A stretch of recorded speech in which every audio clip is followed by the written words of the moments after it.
I am still psychologically dependent on my husband, even though I can't stand independent economically. I don't know why I cannot tell him, who has an extramarital affair with another woman, that I want to go on a trip with children. I get mad at myself because I'm still living on my husband's schedule. He seems to want to grip on me and children while secretly keeping on his infidelity. The question holds lots of assumptions about your husband. The reason you cannot be psychologically independent of him is because of a hope that your relationship can possibly recover.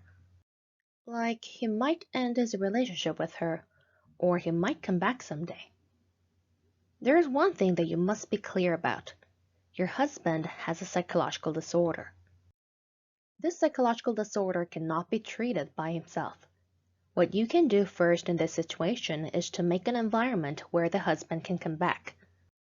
In other words, you need to treat your wounds and make yourself happy. Economical and psychological independence is important in the situation of a spouse's infidelity.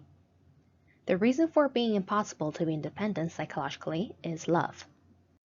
No matter how much he harms you psychologically, you still like him and want to recover the relationship. Because of this, you try to fit yourself to his standard. It hinders psychological independence. If your wound is not treated, your psychological independence is even more difficult since wound needs someone's attention. So you spend or waste time anticipating the possibility of relationship recovery, making yourself suffer from a more difficult time. In the end, you have to decide either to divorce or endure the difficulty. If you do not want to face the situation, you must treat and recover yourself first, so that you can become independent psychologically. Psychological independence does not mean to behave arbitrarily. If your husband is still in an extramarital relationship with another woman secretly, you must be able to tell him what you know. You should tell him that you have recovered yourself and become stabilized, and then give him a chance to decide. Then, whether you give him some time or a divorce, you can still be happy whatever the outcome is. You are unhappy currently because you know that whatever you decide would make yourself unhappy. You must be able to live with children happily regardless of your husband's infidelity.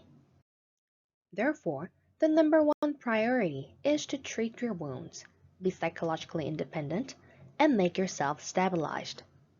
Then children will also be protected by their mother. Even if you divorce, you won't suffer from pain. It is the same if you just live as you do now.